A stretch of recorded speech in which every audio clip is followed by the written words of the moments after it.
And what kind of a gun was it? Well, it was a German Mauser, and it was a 32 repeater, and it was concealed in a protective type device used in wrestling and boxing. Did anyone have you had the gun with you? I beg pardon, Did sir? anyone else know that you had the gun with you? No. If you had been convicted, what would you have done?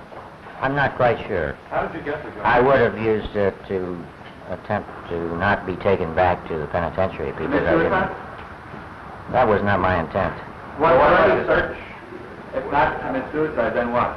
Well, you might say commit suicide by just pulling it, because I would have been dead, you see, by just pulling the gun out. But you would have used it to try to escape? Is that what I wouldn't have taken anyone else's life, I'll put it this way. No, escape out of county jail building, you see. What were the possibilities then?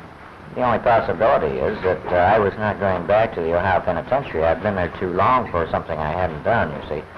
A German Mauser, concealed in wrestling gear. A man desperate enough to consider anything except returning to prison for a crime he swears he didn't commit. This is Dr. Sam Sheppard years after his conviction. Broken, defiant, clinging to innocence with the grip of someone who has lost everything. But how did a respected surgeon end up contemplating suicide rather than imprisonment? The story begins on a summer morning in 1954, when his pregnant wife was found brutally murdered in their lakefront home. He claimed a bushy-haired intruder attacked them. The newspapers demanded his head. The public screamed for justice. What followed was a trial conducted under the glare of merciless publicity, a conviction that sparked national outrage, and a legal battle that reached the Supreme Court. The question isn't just whether Sam Sheppard killed his wife. It's whether any man can receive justice when the media becomes the jury. Before we dive into the story, tell us where you're watching from, and ask yourself, when media fury collides with the courtroom, can any verdict truly be fair? The courtroom in Cleveland feels like a pressure chamber about to explode. Every seat is filled. Reporters crowd the aisles, notebooks ready, cameras positioned for the perfect shot. The air smells of wood polish, sweat, and anticipation. Judge Edward Blythen sits elevated behind his bench, his face carved from granite, his gaze sweeping across the packed gallery. At the defense table, Dr. Sam Sheppard grips the wooden rail so tightly his knuckles turn white. His suit is pressed, his tie perfectly knotted, but his eyes reveal exhaustion and fear. Behind him, his family sits rigid, faces pale. The jury files in slowly, deliberately. 12 people who have carried the weight of this decision for weeks. They avoid looking at Sam. That single detail sends a chill through the defense team. William Corrigan, Sam's lead attorney, feels his stomach drop. He knows that look. He has seen it before. The jury foreperson stands, a middle-aged man whose hands tremble slightly as he holds the verdict form. The courtroom falls into absolute silence. Even the reporters stop moving. Judge Blythen leans forward. Has the jury reached a verdict? We have, Your Honor. The words hang in the air like smoke. Sam closes his eyes. His brother Richard leans forward in the gallery. The foreperson's voice cuts through the silence. We, the jury, find the defendant, Dr. Samuel Holmes Sheppard, guilty of murder in the second degree. The word guilty detonates like a bomb. Gasps ripple through the spectators. Flashbulbs explode. Reporters sprint for the doors to call their editors. Sam's face drains of all color. His mouth opens slightly, but no sound emerges. His mother cries out behind him. Corrigan slumps in his chair, defeated. The judge bangs his gavel repeatedly, demanding order, but the courtroom has already erupted into chaos. Sam stands frozen, staring at nothing. The man who once held scalpels to save lives, who commanded operating rooms with steady hands, now faces life in prison for allegedly taking the life of the woman he married. Guards approach to take him into custody. As they lead him away, he turns back once to look at his family. The cameras capture everything. Tomorrow's headlines are already writing themselves. But this verdict is not the beginning of the story. It is merely one chapter in a saga that began months earlier on a summer morning that should have been filled with celebration and ended in unspeakable horror. The scene rewinds, pulling back through time like film reversing on a reel. The courtroom dissolves. The calendar pages flip backward. Summer returns to Bay Village, Ohio, a peaceful lakefront community where neighbors know each other's names and children play freely in yards that slope down toward Lake Erie. July 4th, 1954, Independence Day. The Sheppard home sits on a quiet street, a comfortable two-story house with a view of the water. Inside, Marilyn Sheppard, 31 years old and 4 months pregnant with her second child, lies in the master bedroom upstairs. Her 7-year-old son sleeps soundly in his own room down the hall, exhausted from the previous day's festivities. At approximately 6 in the morning, Mayor Spencer Houck receives a phone call that will shatter the peace of Bay Village forever. Sam Sheppard's voice comes through the line, strained and frantic. "For God's sake, get over here quick. I think they've killed Marilyn." Houck and his wife Esther rush to the Sheppard residence. They find the front door unlocked. Inside, the house feels wrong. Too quiet, too still. They climb the stairs quickly. What they discover in the master bedroom stops them cold. Marilyn lies on the bed, her nightgown soaked with blood. The walls are splattered with it, arcing patterns that speak of violence beyond comprehension. Her face is barely recognizable, bludgeoned beyond identification. The scene is primal, savage, the work of rage or madness. Esther Houck screams and runs from the room. Spencer Houck finds Sam downstairs, sitting shirtless and dazed in a chair. His face is bruised, his left eye swelling. He wears only trousers. His shirt, his watch, and his medical bag are missing. "What happened?" Houck demands. Sam's story comes out in fragments. He fell asleep on the couch downstairs after coming home late from Bayview Hospital where he worked as a surgeon. Marilyn went to bed upstairs. He woke to her screaming his name. He ran upstairs and saw a form, a man with bushy hair standing over her bed. He struggled with the intruder. Someone hit him from behind. Everything went black. When he regained consciousness, he checked Marilyn. She had no pulse. He heard noise downstairs. Still groggy, he pursued the figure out the back door, down the steep wooden stairs toward the lake. On the beach, they struggled again. The intruder struck him unconscious a second time. When Sam woke, he was lying near the water, his feet in the lake, the intruder gone. Officer Fred Drenkin arrives within minutes. He surveys the scene with growing unease. The bedroom is drenched in blood, but the rest of the house appears undisturbed. Sam's young son remains asleep, untouched. There are no signs of forced entry, no windows broken, no doors jimmied. The killer either had a key or was let inside. Drenkin examines Sam closely. His injuries seem superficial compared to Marilyn's catastrophic wound. A swollen eye, some bruising. Nothing that would result from fighting for one's life against a killer, brutal enough to bludgeon a pregnant woman 35 times. Dr. Samuel Gerber, the county coroner, arrives with his investigative team. Gerber is a commanding presence, a man who has seen hundreds of death scenes and prides himself on forensic precision. He enters the bedroom and immediately begins documenting everything. The blood pattern, the position of the body, the absence of defensive wounds on Marilyn's arm, the lack of blood anywhere else in the house, despite Sam's claim of chasing the killer. Gerber's examination of Marilyn's body reveals the extent of the brutality. Her skull is fractured in multiple places. The wounds are consistent with being struck repeatedly with a blunt object. The weapon itself is missing. Gerber believes it was a surgical instrument, something heavy and precise, wielded with medical knowledge. His eyes drift to Sam, who sits downstairs being questioned. The investigation begins in earnest. Neighbors are interviewed. Sam's timeline is scrutinized. He claims he woke around 2:30 in the morning. Marilyn called out between 3 and 4. Yet the coroner places the time of death earlier,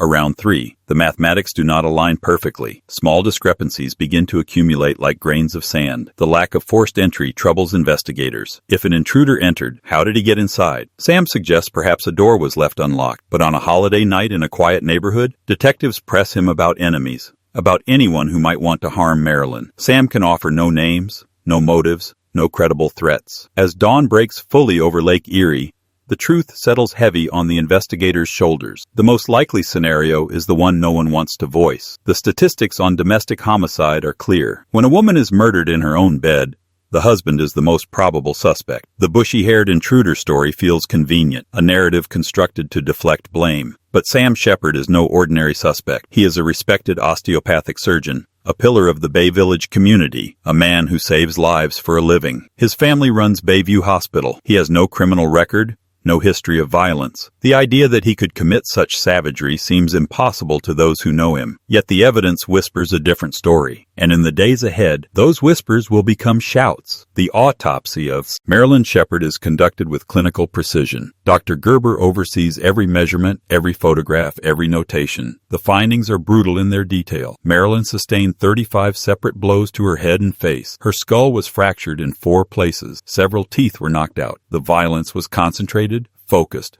personal. This was not a robbery gone wrong. This was rage. The murder weapon remains the central mystery. Gerber examines the wound patterns carefully. The injuries suggest a smooth, heavy instrument, something with weight but no sharp edges. He becomes convinced the weapon was surgical in nature, perhaps a tool from Sam's own medical bag, which remains missing. The theory fits too perfectly to ignore. A surgeon who knew how to strike with precision, a husband with access to his own instruments. Meanwhile, investigators fan out across Bay Village, interviewing neighbors, friends, and colleagues. The picture they assemble is complex. Sam and Marilyn appeared to be a stable couple, active in their community, devoted parents. But beneath the surface, cracks begin to show. Several neighbors mention seeing Sam with Susan Hayes, a young medical technician who worked at Bayview Hospital. The relationship seemed too familiar, too warm. When pressed, Hayes admits to an affair with Sam during a recent trip to California. The admission changes everything. Suddenly, Sam has a motive, a pregnant wife at home, a younger mistress, a marriage perhaps less perfect than it appeared. Sam's account of the night continues to raise questions. He claims he pursued the intruder to the lake, fought with him on the beach, was knocked unconscious. Yet his injuries are minor. No significant head trauma, no defensive wounds. His hands, which should bear marks from a violent struggle, show minimal damage. The physical evidence does not match the dramatic story he tells. The timeline also troubles investigators. Sam says he woke on the couch around 2:30, heard Marilyn scream between 3 and 4, but neighbors report hearing no screams, no sounds of struggle, nothing unusual. The Sheppard home sits close to other houses. How could such violence occur in complete silence? Forensic technology in 1954 is primitive by modern standards. There are no DNA tests, no advanced blood analysis, no sophisticated methods for determining the exact sequence of events. Investigators rely on observation, logic, and experience. They photograph the blood spatter, noting its arc and distribution. They dust for fingerprints, finding Sam's throughout the house but no unidentified prints. They search for the murder weapon in the home, the yard, the lake shore. It is never found. As days pass, the investigation focuses increasingly on Sam. His story feels rehearsed, too detailed in some places, too vague in others. When asked about the bushy-haired intruder, he cannot provide useful description. Height, build, age, all remain frustratingly unclear. For a man who claims to have fought this person twice, Sam remembers remarkably little. Police interview Esther Houck multiple times. Her testimony about discovering the scene becomes crucial. She describes Sam's demeanor as oddly calm, almost detached. He sat downstairs, not crying, not hysterical, simply waiting. For a man who just lost his pregnant wife, his reaction seems strangely muted. The community begins to divide. Some neighbors defend Sam passionately, insisting he could never commit such violence. They point to his medical career, his gentle manner with patients, his devotion to his son. Others grow suspicious, whispering about the affair, questioning his story, wondering what really happened in that bedroom. The Sheppard family closes ranks around Sam. His brothers, his parents, his colleagues at Bayview Hospital all insist on his innocence. They hire William Corrigan, an experienced defense attorney, to represent him. Corrigan immediately sees the danger. The circumstantial evidence is mounting. Public opinion is shifting. Without the murder weapon, without physical proof of an intruder, the case against Sam is entirely circumstantial. But circumstantial evidence can still convict. Corrigan advises Sam to say nothing more to police. The attorney begins building his own investigation, looking for alternative explanations, for evidence police might have missed. He hires a private investigator to search for the bushy-haired man. He consults with forensic experts about the blood patterns. He looks for any detail that might support Sam's version of events. But the clock is ticking, and in the newsrooms of Cleveland, another force is gathering strength, one that will prove more powerful than any evidence, more influential than any expert testimony. The press is about to enter the fray, and when it does, the Sheppard case will transform from a local tragedy into a national obsession. Louis Seltzer sits behind his desk at the Cleveland Press, reading the preliminary reports about the Sheppard murder. As editor-in-chief of Cleveland's most aggressive newspaper, Seltzer has built his reputation on crusading journalism and bold headlines. He sees immediately that this case has all the elements of a major story: wealth, violence, scandal, mystery. And he sees something else: an opportunity to shape public opinion, to drive the narrative, to sell newspapers. The Cleveland Press publishes its first major headline 3 days after the murder. Why isn't Sam Sheppard in jail? The question reverberates through Cleveland like a thunderclap. Other newspapers pick up the thread. Radio stations discuss it on talk programs. Citizens call the police station demanding answers. Why is this man walking free when the evidence points so clearly toward him? Why are wealthy doctors treated differently than ordinary citizens? Where is the justice for Marilyn? Seltzer does not merely report the case.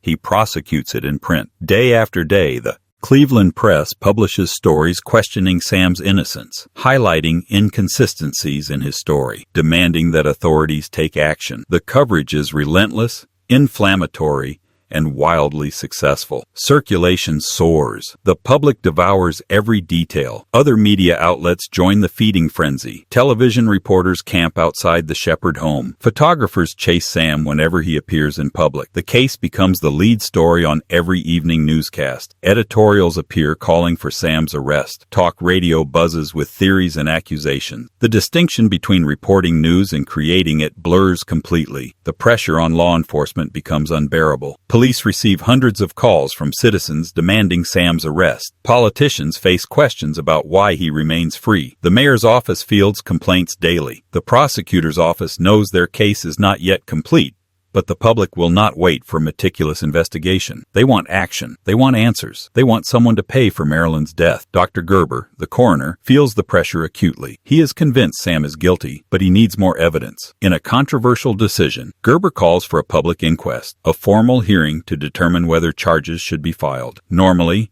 inquests are quiet, private affairs. Gerber's will be anything but. The inquest is scheduled for July 22, 1954. At the Bay Village School Gymnasium. The location is chosen because no courtroom is large enough to accommodate the expected crowd. The decision to hold it publicly, to allow press coverage, to turn it into a spectacle, these choices will haunt the case for decades. On the morning of July 22nd, hundreds of people crowd into the gymnasium. Reporters fill the front rows. Cameras are positioned for maximum coverage. Radio stations broadcast live. The atmosphere feels more like a sporting event than a legal proceeding. Sam sits at a table with William Corrigan beside him. But Corrigan has been told he cannot participate, cannot cross-examine witnesses, cannot object to testimony. He can only sit and watch as the prosecution presents its case unchallenged. Dr. Gerber presides over the inquest like a prosecutor. He calls witness after witness, each one adding another brick to the wall being built around Sam. Neighbors testify about the affair with Susan Hayes. Police describe the lack of forced entry. Forensic experts discuss the blood patterns. Esther Houck recounts finding Marilyn's body and Sam's strangely calm demeanor. Sam is called to testify. For hours, he is questioned aggressively about every detail of that night. Why were there inconsistencies in his timeline? Why couldn't he describe the intruder better? Why were his injuries so minor? Where was the murder weapon? The questions come rapid fire, designed to trap and confuse. Corrigan can do nothing but sit and watch his client be dismantled in public. The inquest lasts 3 days. Every moment is broadcast, analyzed, discussed. By the time it ends, public opinion has calcified. The overwhelming majority of people following the case believe Sam is guilty. The newspapers have tried and convicted him. The inquest simply made it official. On July 26, 1954, Dr. Gerber issues his verdict from the inquest. His language is damning and unprecedented. He publicly declares that Sam Sheppard is the murderer, not a suspect, not probably guilty. The murderer. The coroner, acting as investigator and judge, has pronounced guilt before any trial. The pressure becomes unbearable. On July 30th, 1954, exactly 3 weeks after Marilyn's murder, police arrest Dr. Sam Sheppard. He is charged with second-degree murder. The cameras capture him being led away in handcuffs, his face a mask of disbelief. The Cleveland Press runs a triumphant headline, "Justice at Last." But justice and spectacle have become so intertwined that no one can distinguish them anymore. The Cuyahoga County Jail becomes Sam Sheppard's new home. He is confined to a cell, stripped of his white coat and surgical privileges, reduced from respected physician to murder suspect. His family hires additional attorneys to assist Corrigan. Fred Garmone and Arthur Peter Silge join the defense team. They face an uphill battle. The media has already convicted their client. The public bays for his blood. Finding an impartial jury will be nearly impossible. The prosecution team of John Mon, Saul Danisso, and Thomas Perino begins building their case with confidence. They have motive: the affair with Susan Hayes, marital discord, a desire to escape an unhappy marriage. They have opportunity. Sam was alone in the house with Marilyn. They have means: Sam's medical knowledge, his access to surgical instruments. They lack only the murder weapon itself, but they believe the circumstantial evidence is overwhelming. The defense strategy focuses on reasonable doubt. Corrigan and his team plan to highlight the lack of physical evidence directly linking Sam to the murder. No fingerprints on the murder weapon because it was never found. No blood on Sam's person beyond what might be expected from checking his wife's body. No forensic proof that he wielded the killing blow. They will present the intruder theory as plausible, point to investigative failures, and argue that police rushed to judgment under media pressure. But first, they must select a jury. The process begins in October 1954. And immediately reveals the contamination of the jury pool. Potential jurors are questioned about their knowledge of the case. Nearly all have followed it in the newspapers. Most have formed opinions. Many admit they believe Sam is probably guilty. Corrigan challenges dozens of potential jurors for cause, but Judge Blythen allows many to remain, insisting that exposure to publicity alone does not disqualify someone from serving. The jury that is finally seated consists of 7 women and 5 men. Ordinary citizens of Cuyahoga County. They come from various backgrounds, homemakers, factory workers, office clerks, but they share one crucial characteristic. All have been exposed to months of inflammatory press coverage. Judge Blythen does not sequester them. They will go home each night where newspapers, radio, and television continue their relentless coverage of the trial. The contamination is baked into the process from the start. The courtroom itself becomes a media circus. Reporters occupy most of the seats. Cameras click constantly. Radio stations broadcast proceedings live. The Cleveland Press continues its aggressive coverage, printing editorials about the trial even as it unfolds. Judge Blythen makes little effort to control the chaos. He seems to enjoy the attention, the historic nature of the case, the spotlight. He denies defense motions for sequestration. He denies motions for change of venue. He allows the media to transform his courtroom into a stage. On October 18, 1954, the trial of Dr. Sam Sheppard officially begins. The courtroom is packed beyond capacity. Every seat is filled. People stand along the walls. The air feels electric with anticipation. Judge Blythen calls the court to order, and the attorneys rise to deliver their opening statements. John Mann addresses the jury first. His voice carries authority and certainty. He lays out the prosecution's theory with surgical precision. Sam Sheppard murdered his wife in a rage fueled by marital discord and his desire to be with his mistress. The so-called bushy-haired intruder is a fabrication, a desperate story concocted to deflect blame. The lack of forced entry proves no outsider entered the home. The absence of screams heard by neighbors suggests Marilyn knew her attacker, did not fear him until it was too late. Mann describes the weapon as a surgical instrument, likely from Sam's own medical bag,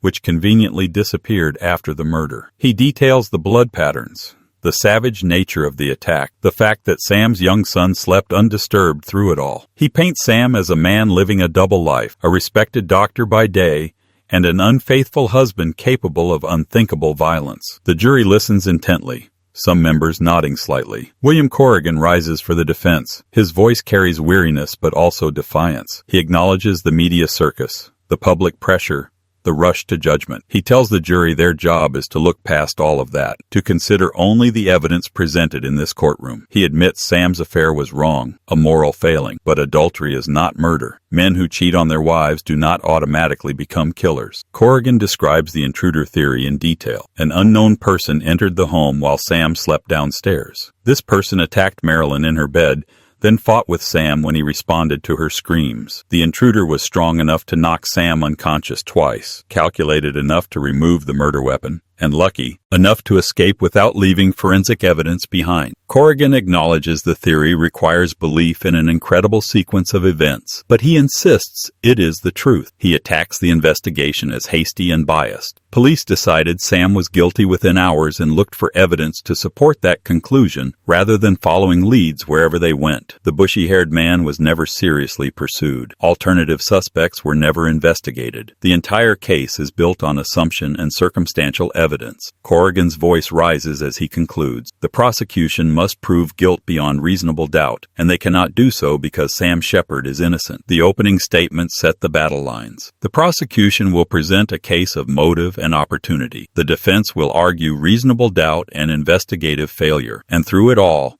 the media will narrate every moment to a public already convinced they know the truth. The trial moves into its evidentiary phase. The real war has begun. The prosecution calls its first witnesses to establish the crime scene. Officer Fred Drenkin takes the stand, his uniform crisp, his testimony precise. He describes arriving at the Sheppard home on the morning of July 4th, finding Marilyn's body upstairs, discovering Sam downstairs in a state of shock. He walks the jury through his observations. No broken windows, no forced doors, no signs of struggle anywhere except the master bedroom. Under direct examination, Drenkin describes Sam's injuries as minor.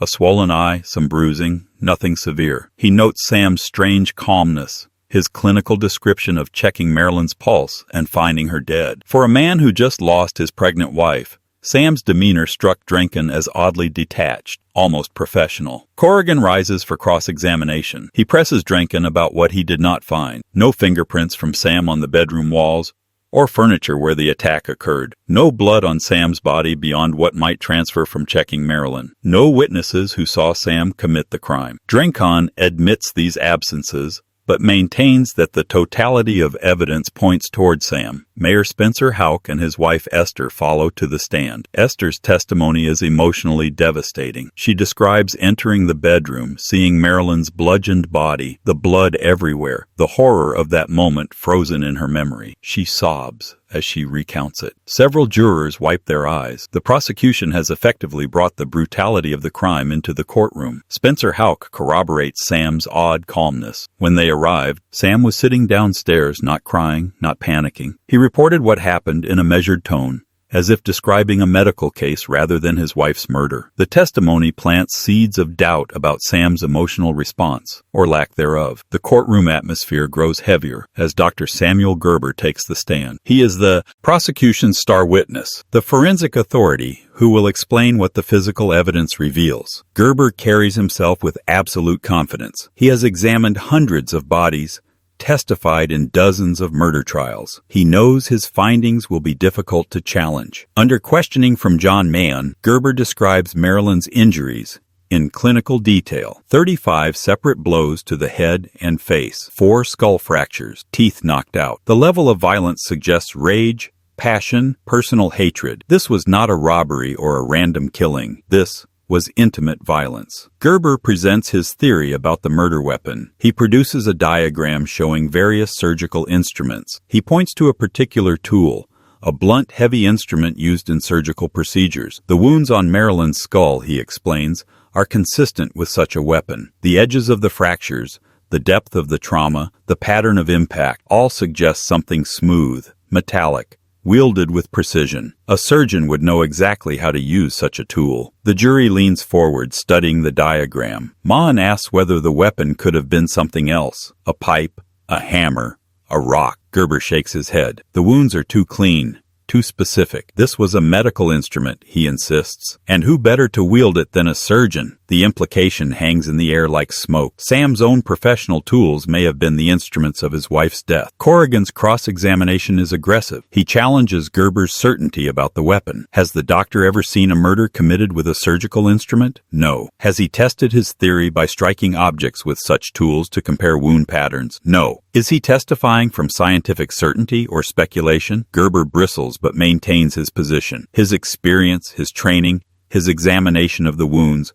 all lead to the same conclusion. Corrigan presses further. If the weapon was from Sam's medical bag, where is it now? Why was it never found? Gerber suggests Sam disposed of it in the lake, though extensive searches of the shore turned up nothing. Corrigan pounces on this, so the prosecution wants the jury to believe Sam had time to dispose of the weapon while unconscious, while chasing an intruder, while calling for help. The logic collapses under scrutiny, but the image of surgical instruments has already lodged in the jury's mind. The trial continues through October and into November. Each day brings new witnesses, new evidence, new layers to the narrative. The media coverage never relents. The Cleveland Press continues publishing editorials alongside its reporting, blurring the line between journalism and advocacy. Radio commentators dissect each day's testimony.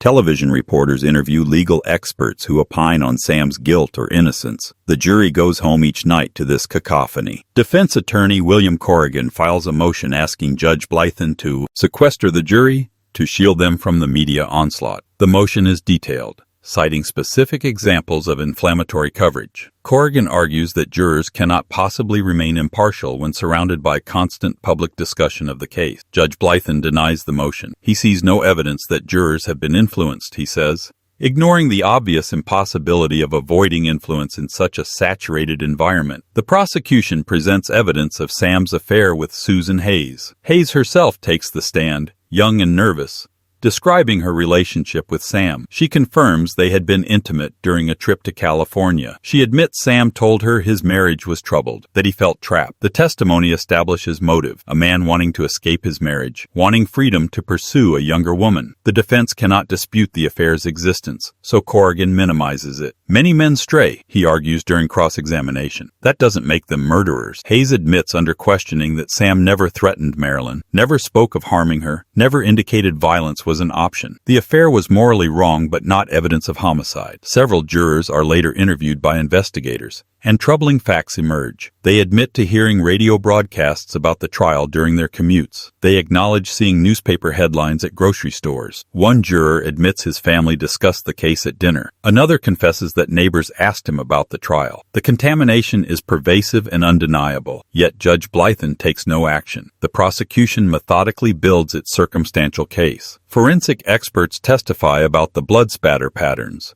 describing how blood travels through air when a weapon strikes flesh. The patterns on the walls suggest repeated blows from someone standing at a specific angle, someone who would have been covered in blood spatter. Yet when police examined Sam's person, they found minimal blood. How could he commit such a savage attack and emerge relatively clean? The prosecution suggests Sam cleaned himself before calling for help, that he staged the scene, that his medical knowledge helped him avoid obvious mistakes. But they cannot prove this definitively. No bloody clothes were found. No evidence of cleanup was discovered. The theory requires the jury to fill gaps with assumptions. The defense challenges every forensic claim. Corrigan brings in his own expert who questions the prosecution's interpretation of blood patterns. Forensic science in 1954 is more art than science, he argues. Blood spatter analysis is subjective, based on experience, rather than controlled experiments. The prosecution's certainty exceeds what the evidence actually supports. As November arrives, the prosecution approaches the end of its case. They have presented dozens of witnesses, hundreds of exhibits, thousands of pages of testimony. They have established Sam's affair, his opportunity, the lack of forced entry, the suspicious absence of the murder weapon. They have painted him as a man living a lie, capable of extreme violence when cornered. But they have not produced the weapon itself, have not found Sam's bloody clothes, have not presented a single eyewitness to the murder. The case rests on inference and circumstantial evidence. The question is whether that will be enough. The defense begins its case in mid-November. William Corrigan knows he faces a skeptical jury and a hostile public, but he has ammunition he has been saving. His strategy is to systematically dismantle the prosecution's narrative by highlighting investigative failures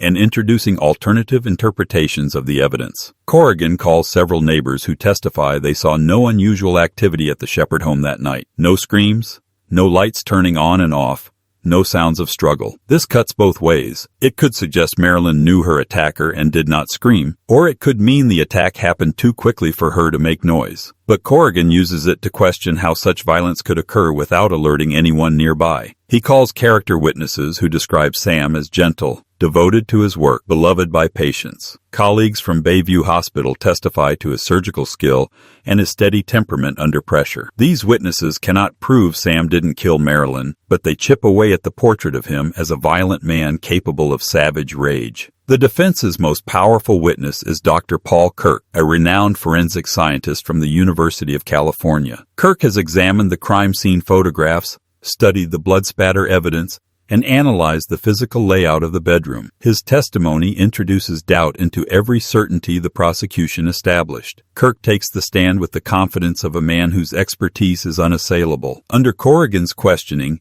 he explains blood spatter patterns in meticulous detail. He describes how blood travels when struck with force, how it creates specific patterns depending on the angle and velocity of impact. Using diagrams and photographs, he walks the jury through his analysis of the Sheppard bedroom. His conclusion is stunning. The blood spatter patterns suggest the killer was left-handed. The courtroom stirs. Sam Sheppard is right-handed. This simple fact is documented in his medical records, confirmed by everyone who knows him. If Kirk's analysis is correct, Sam could not have wielded the murder weapon that created those patterns. Kirk continues. He points out blood spatter on the closet door that the prosecution never explained. He identifies areas where blood should be present but isn't, suggesting the killer stood in specific positions Sam could not have occupied given his stated movements. He describes finding a blood spot that does not match Marilyn's blood type, suggesting a third person may have been injured during the struggle. The prosecution's case suddenly feels less certain. Mon objects repeatedly,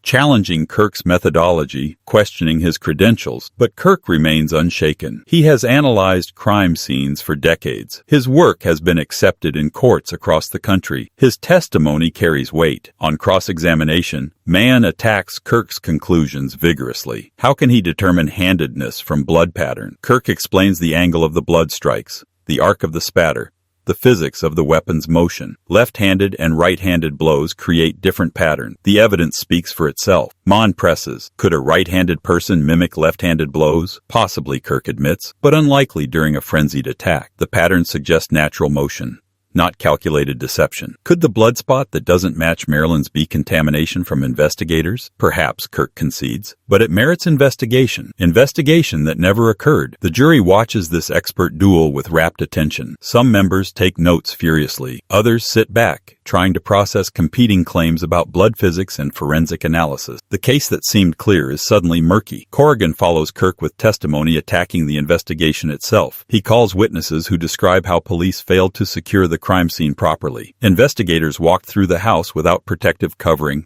potentially contaminating evidence. The murder weapon was never found despite extensive searches. Alternative suspects, including a window washer named Richard Eberling who had access to the home, were never seriously investigated. Each witness adds another crack to the prosecution's foundation. The bushy-haired intruder begins to seem less implausible. The investigation appears rushed, biased, contaminated by media pressure and public expectation. Corrigan hammers the theme repeatedly.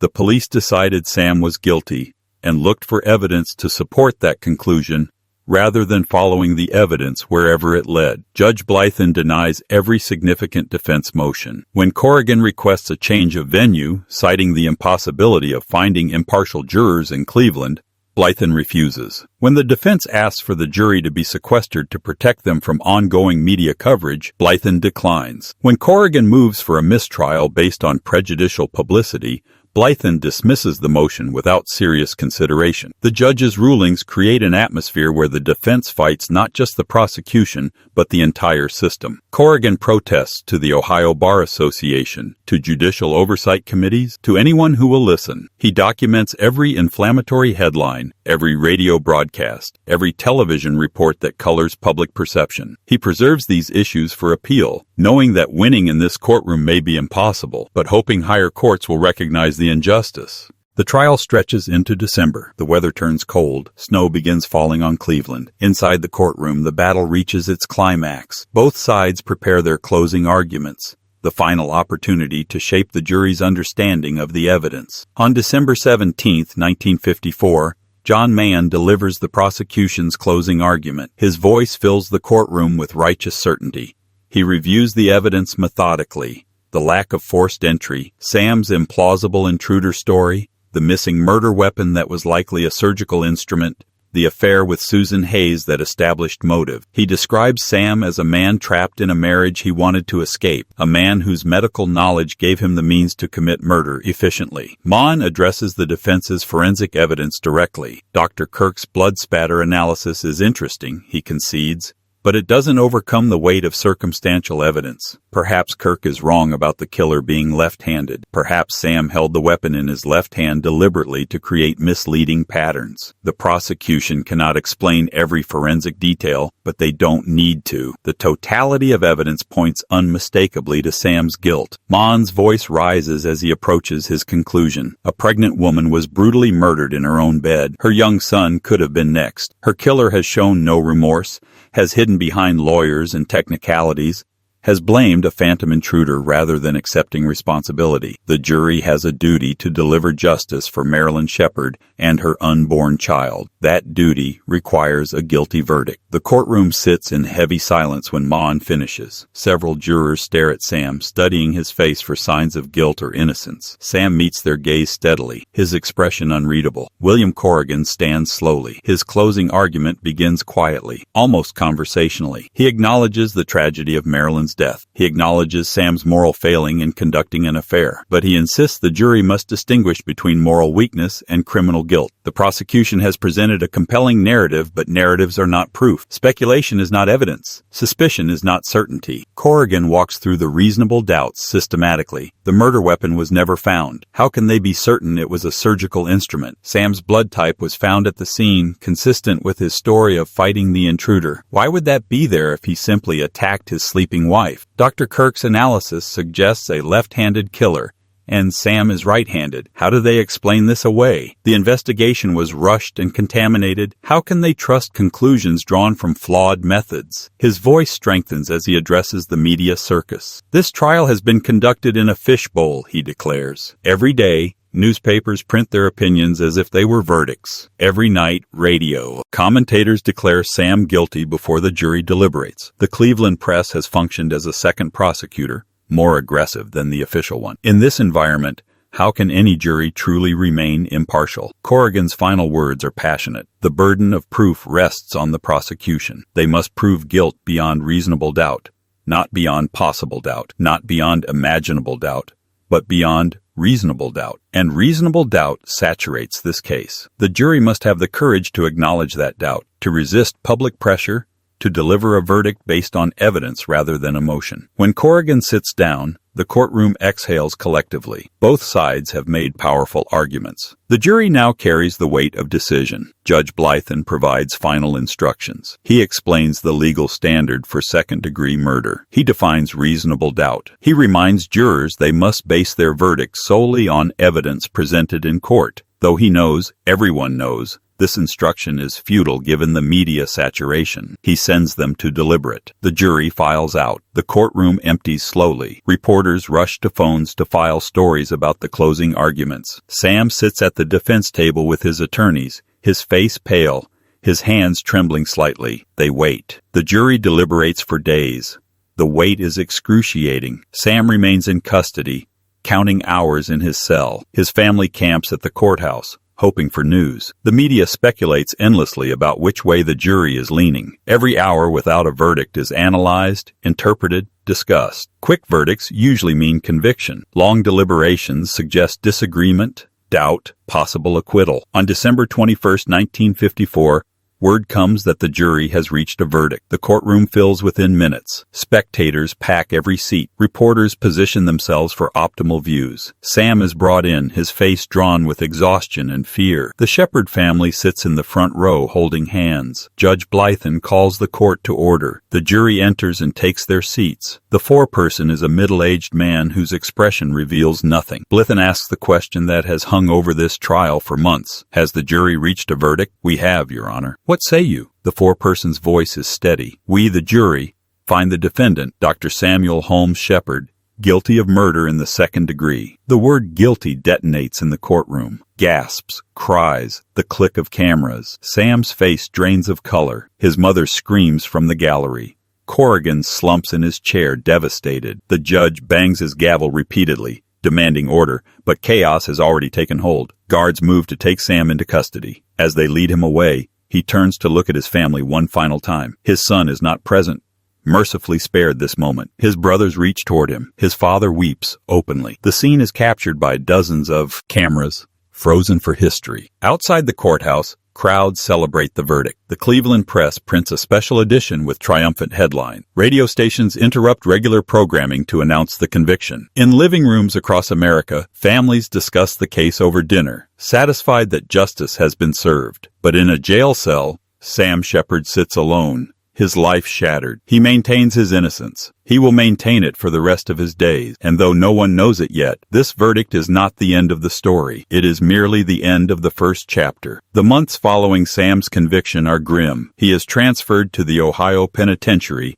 to begin serving his life sentence. Prison is a brutal adjustment for a man who once commanded operating rooms. He works in the prison hospital, using his medical skills to treat fellow inmates. But he is no longer Dr. Sheppard. He is prisoner number 98860. William Corrigan immediately files appeals. The brief is extensive, documenting every instance of media prejudice, every denied motion, every judicial failure. Corrigan argues that Sam Sheppard did not receive a fair trial. The media circus created an atmosphere of hostility impossible to overcome. Judge Blythen's refusal to sequester the jury or control publicity violated Sam's constitutional rights. The conviction must be overturned. The Ohio appeals courts review the case. They acknowledge the media presence was extensive. They concede the publicity was inflammatory, but they conclude that Sam received adequate legal representation and that the evidence supported the verdict. The appeals are denied. The conviction stands. Corrigan dies in 1961. His final years consumed by the Sheppard case. Sam's family hires new attorneys to continue the fight. They file federal appeals, arguing constitutional violations. For years, the case winds through the legal system. Each denial is devastating. Each setback seems final. But in 1964,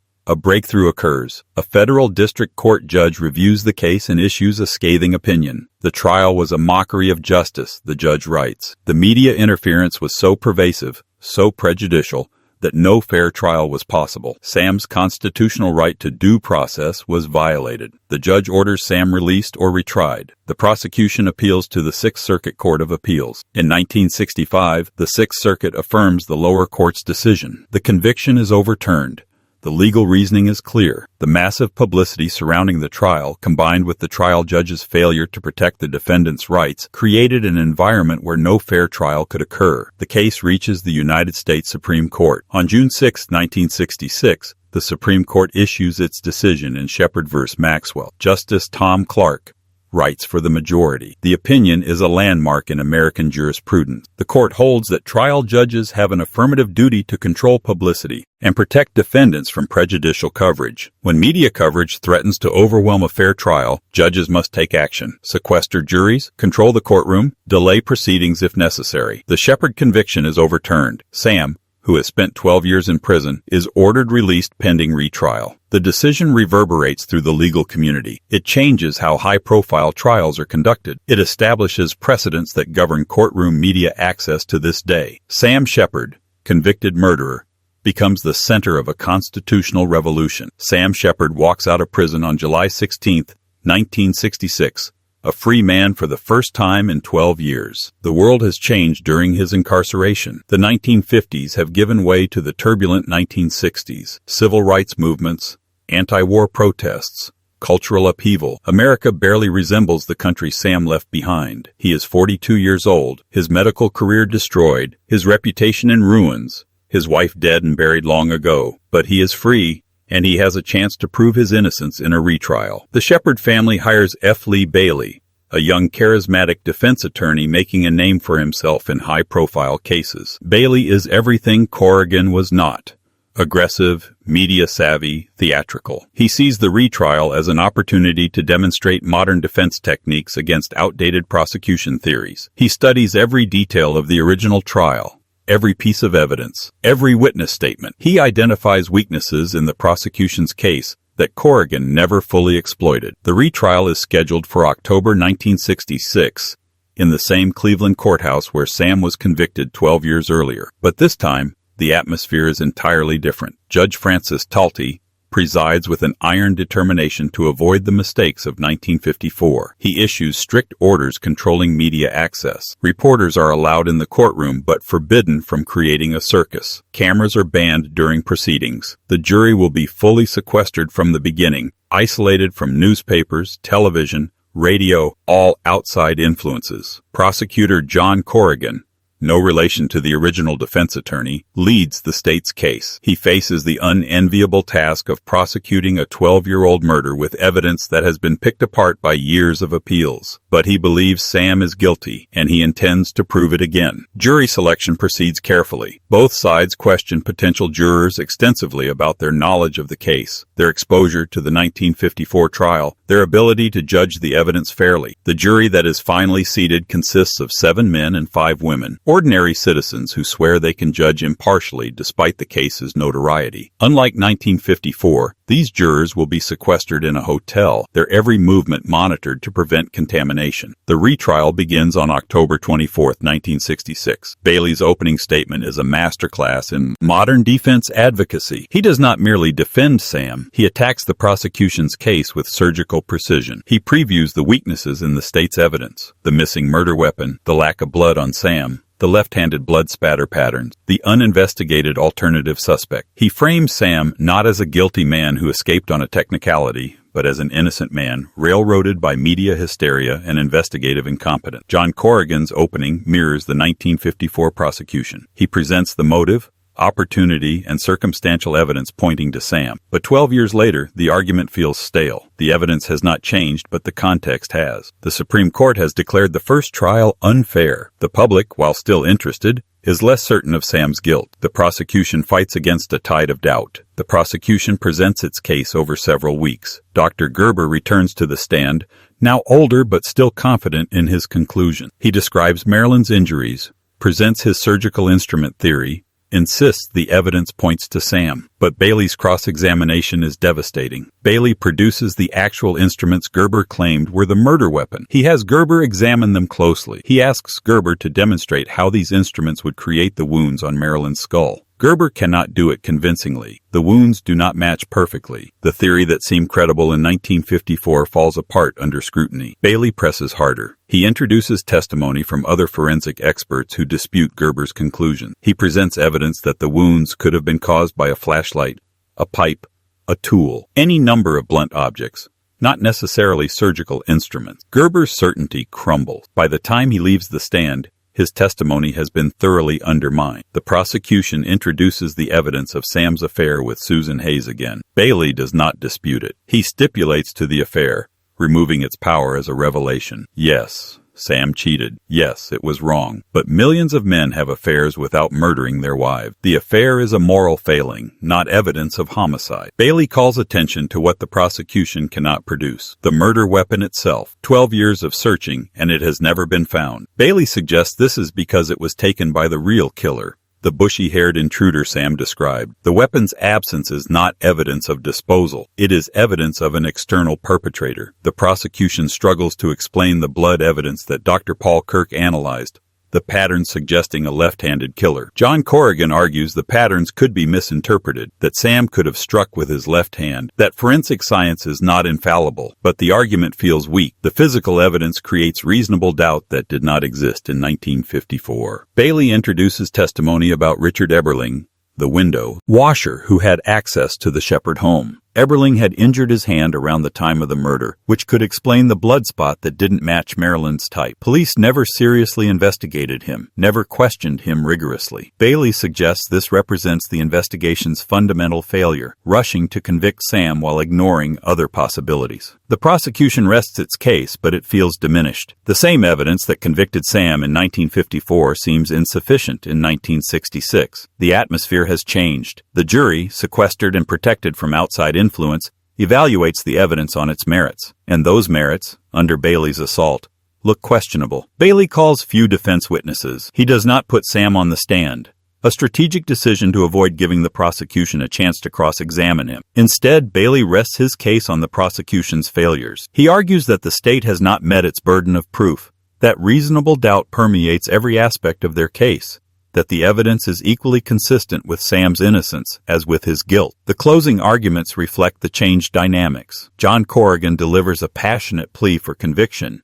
but his argument largely repeats the 1954 prosecution. Bailey's closing is theatrical and devastating. He dismantles each element of the state's case, emphasizes the missing evidence, highlights the investigative failures, and reminds the jury of their solemn duty to acquit if reasonable doubt exists. On November 16, 1966, after 12 hours of deliberation, the jury returns. The courtroom is silent as the four-person stand. Judge Talty asks for the verdict. We, the jury, find the defendant, Dr. Samuel Holmes Sheppard, not guilty. The words hang in the air for a moment before their meaning registers. Not guilty. Acquitted. Free. Sam's face contorts with emotion. Relief, joy, grief for the years lost. His family erupts in celebration. Bailey shakes Sam's hand firmly, a victor savoring his triumph. Outside the courthouse, the reaction is mixed. Some celebrate the vindication of an innocent man. Others express outrage that a killer has escaped justice. But legally,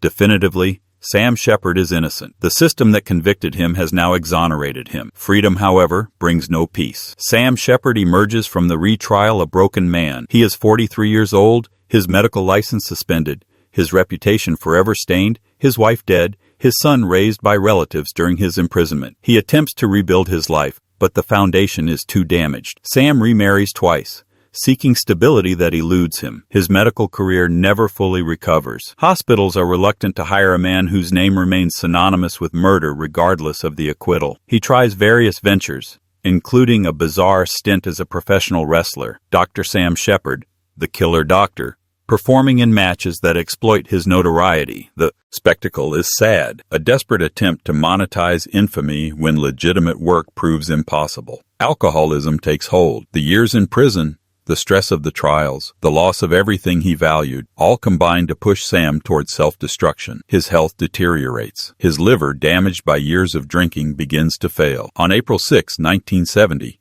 just 4 years after his acquittal, Sam Sheppard dies at age 46. The official cause is liver failure, but those who knew him understand he died of a broken heart and a destroyed life. His death does not end the story. The case continues to fascinate America. Many believe the Sheppard case inspired the television series and later film The Fugitive, about a man wrongly convicted of killing his wife who escapes to find the real killer. The parallels are unmistakable.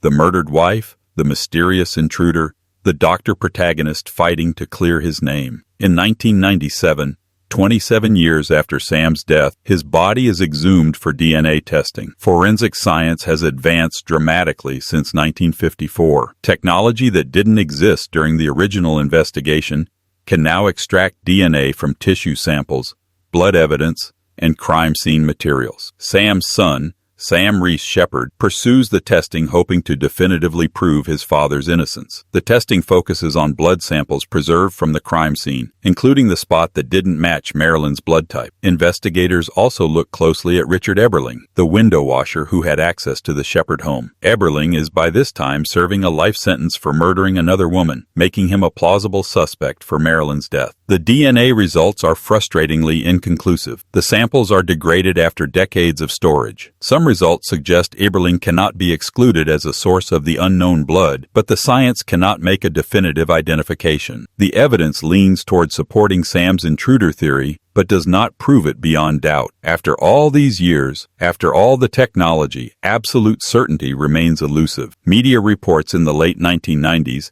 tend to favor Sam's innocence. Documentaries present evidence of investigative failures. Journalists interview jurors from the 1966 trial who express certainty they made the right decision. The cultural narrative shifts toward viewing Sam as a victim of injustice, a man wrongly accused and forever scarred by a rush to judgment. In 2000, Sam Sheppard takes a final step to clear his father's name. He files a wrongful imprisonment lawsuit against the state of Ohio, seeking official recognition of his father's innocence and monetary damages for the years Sam spent in prison. The lawsuit is ambitious, attempting to use civil court where criminal court has already ruled. Judge Ron Suster presides over the civil trial. The case becomes a referendum on everything that has happened since 1954. The original investigation, the media circus, the first trial, the Supreme Court decision, the retrial, the DNA evidence. Both sides present their arguments. The Sheppard estate claims Sam was innocent and wrongfully imprisoned. The state maintains the original conviction was supported by evidence even if the trial procedures were flawed. The jury in the civil trial consists of 8 people who must evaluate 46 years of history. They hear testimony from forensic experts about the DNA evidence. They review the 1954 crime scene photographs. They consider the blood spatter analysis. They weigh the plausibility of the bushy-haired intruder against the circumstantial case that convicted Sam. After deliberation, the jury returns a verdict against the Sheppard estate. They find that Sam was not wrongfully imprisoned. The decision is controversial and, to many, inexplicable given the DNA evidence and the investigative failures. Appeals courts later rule that the wrongful imprisonment claim should never have gone to a jury, that the legal standards were not met, but the damage is done. The official record remains ambiguous. The legacy of the Sheppard case transcends Sam's guilt or innocence. The Supreme Court's decision in Sheppard v. Maxwell fundamentally changed how America conducts high-profile criminal trials. Judges now have clear authority and responsibility to control media access, to sequester juries when necessary, to ensure defendants receive fair trials, despite public interest. The standards established in 1966 govern courtrooms to this day. The case serves as a cautionary tale about media power and public pressure. In 1954, newspapers openly advocated for Sam's arrest and conviction. They published editorials alongside news coverage, blurring the line between reporting and prosecution. They created an atmosphere where impartiality became impossible. The Cleveland Press, so proud of its role in securing Sam's arrest, is now remembered as an example of journalism gone wrong, of media overreach corrupting justice. The forensic limitations exposed by the case drove advances in criminal investigation. The lack of DNA testing in 1954, the primitive blood analysis, the subjective interpretation of evidence, all highlighted the need for scientific rigor. Modern forensic standards owe something to the failures demonstrated in the Sheppard investigation. The question of Sam's actual guilt remains unresolved. Those who believe in his innocence point to the left-handed blood spatter, the missing murder weapon, Richard Eberling's suspicious behavior, and the DNA evidence that could not exclude Eberling. Those who believe in his guilt cite the lack of forced entry, Sam's implausible intruder story, his minor injuries compared to Marilyn's catastrophic wounds, and the affair that established motive. The truth may never be fully known.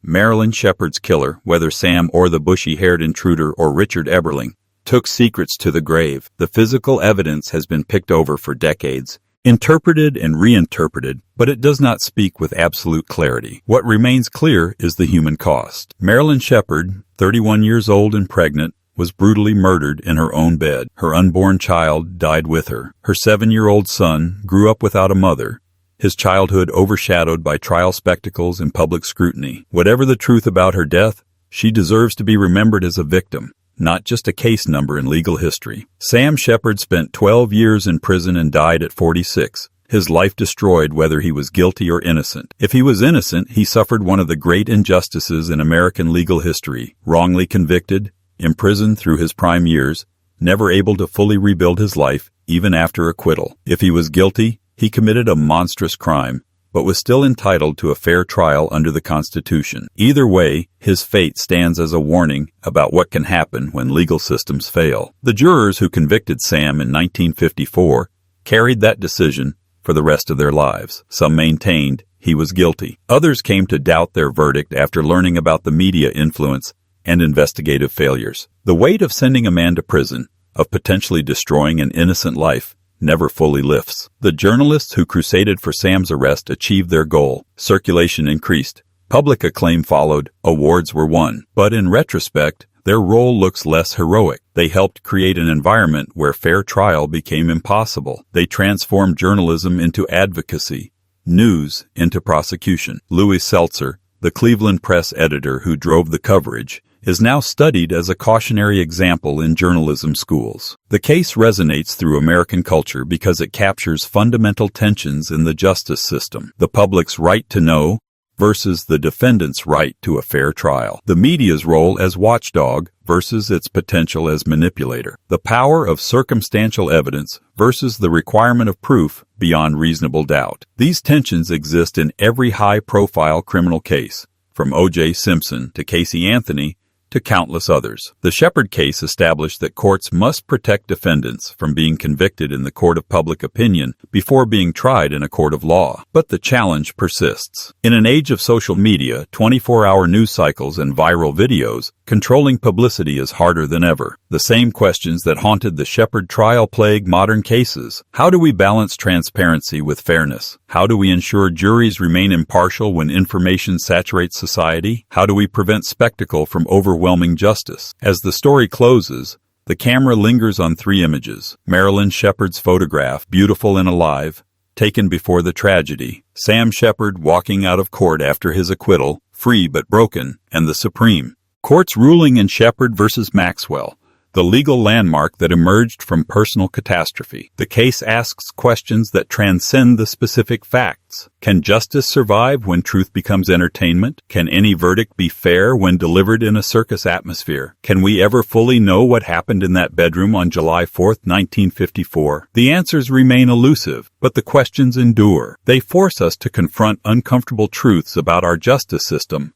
our media, and ourselves. They remind us that behind every sensational trial are real people, victims who deserve justice, defendants who deserve fairness, families who suffer regardless of verdicts. The legacy of Sam Sheppard is not just a legal precedent. It is a mirror reflecting our society's struggle to balance competing values, to seek truth amid noise, to deliver justice when certainty is impossible. It is a reminder that the American legal system, for all its flaws, can evolve and correct itself, sometimes too late for those caught in its machinery, but not too late to prevent future injustices. The case asks each of us, what do we do when we cannot know for certain? How do we judge when evidence is ambiguous? How do we ensure fairness when emotions run high? These questions have no easy answers, but asking them, wrestling with them, learning from cases like Sheppard's, that is how justice progresses. The courtroom in Cleveland is quiet now. The spectators have gone home. The reporters have filed their final stories. The lawyers have closed their case files. But the questions remain, echoing through decades, challenging each new generation to do better, to seek truth more carefully, to protect fairness more vigilantly, to remember that justice, like truth, is fragile and must be constantly defended. In the end, the Sheppard case is not just about one man's guilt or innocence. It is about all of us, about how we seek justice, how we consume media, how we balance competing rights, how we learn from mistakes. It is about the eternal tension between certainty and doubt, between punishment and mercy, between public demand and individual rights. The bushy-haired intruder, if he existed, was never found. The murder weapon was never recovered. The truth, absolute and complete, remains elusive, but the lessons endure. And perhaps that is the most important legacy of all.